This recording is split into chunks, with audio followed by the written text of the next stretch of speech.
already did when he first approached her.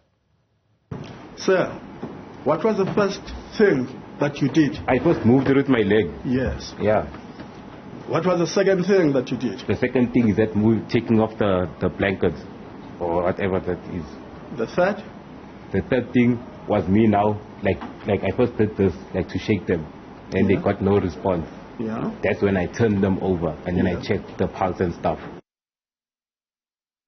What was the first thing that you took off from the deceased body? The shirt. The shirt? Yeah. The second? Shoes. The third? Then the pants. The fourth? Nothing.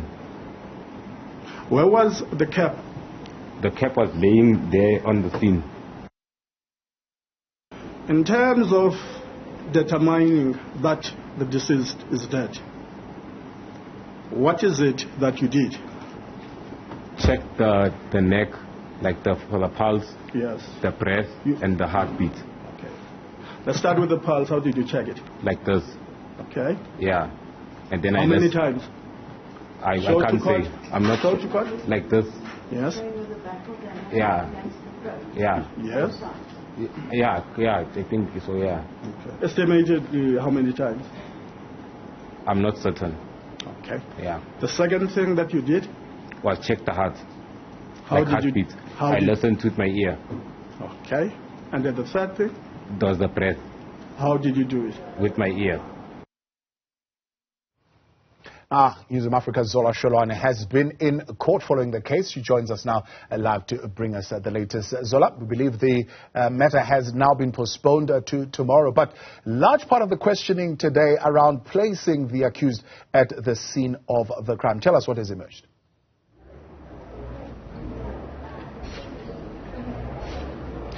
Well, Thabo, today was all about really grilling the accused. You'd understand that the state put him on the spot and basically asking him about the events that led to, the death of the deceased in this case. They even asked him about the state in which he found the body of the late teacher who, was allegedly murdered. And he still maintained his innocence and saying that the only crime that he believes that he is guilty of and should be charged of was, actually taking her clothes, which was one of them the T-shirt and other clothes that he shoved down the drain after, everything happened.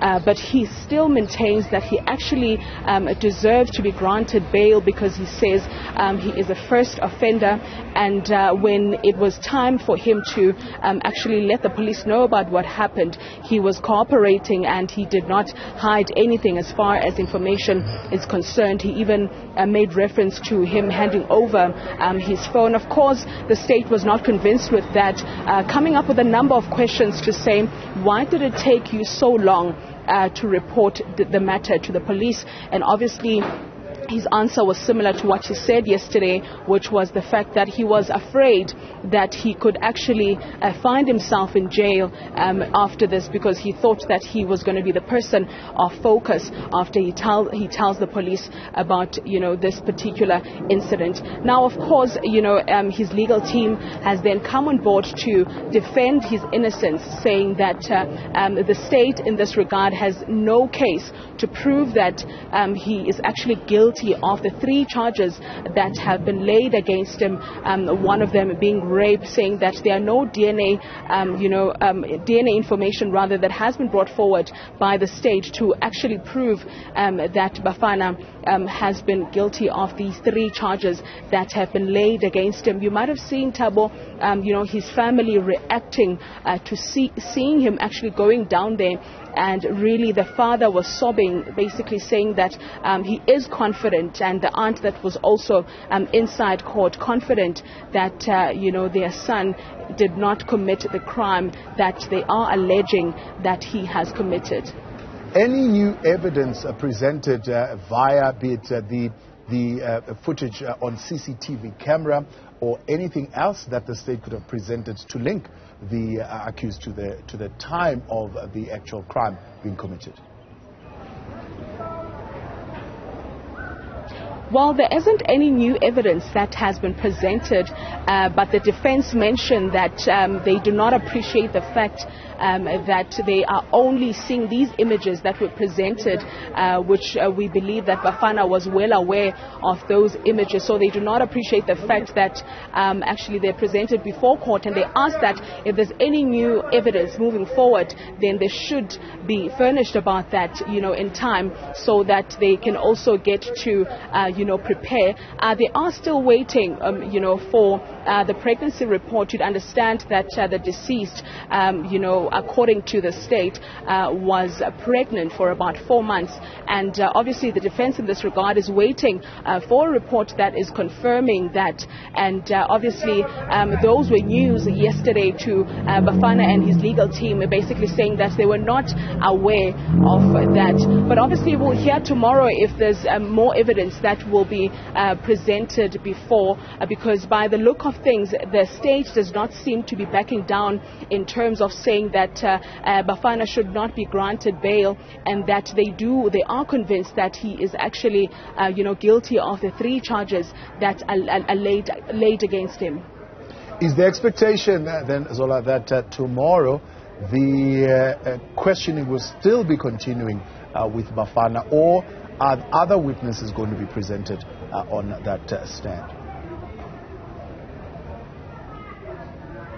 Well, in terms of witnesses, Thabo, it is said that they are not expecting any new witnesses to come forward. You'd understand that today Bafana's father was supposed to, come forward as one of the witnesses, but the defense said they don't see the point of actually having him, to come before court.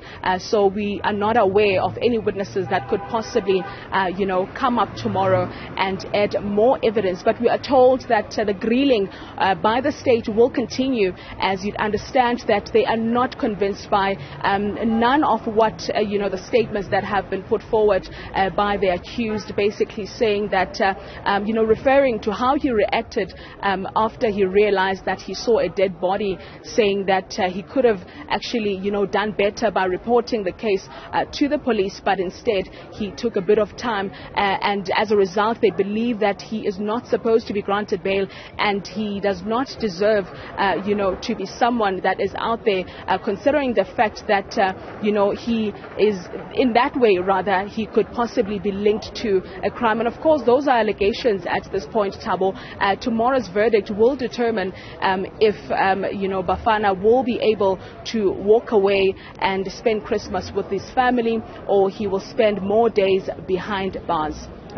Zola, before we have to go, just one final part of it is the question around the clothes. The accused believing that he only committed one crime, in his words, being the crime of taking the clothes. He doesn't believe that that is a crime that should certainly put him behind bars. Well, certainly. He even made reference to a number of crimes that are committed by people, saying that people steal phones, referring to petty crimes basically, and compared to the amount of crime, him removing clothes from the deceased and actually wearing them, basically saying that that could actually, that is not enough, rather, to keep him in jail at this point, basically saying that some people have, committed more serious crime than, the one that he says he has committed, of which is removing a clothing item from the deceased and actually wearing it. But the state then says that that is a crime, and that gives us more reason to actually say you deserve to be behind bars and not to be granted bail, because the thought around it, removing clothes from someone that you saw that was lifeless, because he did mention that he kicked the body and realized that that was a body of a white woman who was lifeless. Then the state then asked, what made you get to a point where now you want to remove clothing items, and on top of that, you end up actually, putting other clothes, burying them under, a drain. And what was the intention of that? And obviously, the state will continue the matter based on that to say, as much as you are saying that you're not guilty of the other, 2 charges or 3 charges rather that have been brought before court, but this particular one, since you have admitted that you are guilty of it, then you deserve to remain behind bars. Zola Sholwana, appreciate your time this afternoon.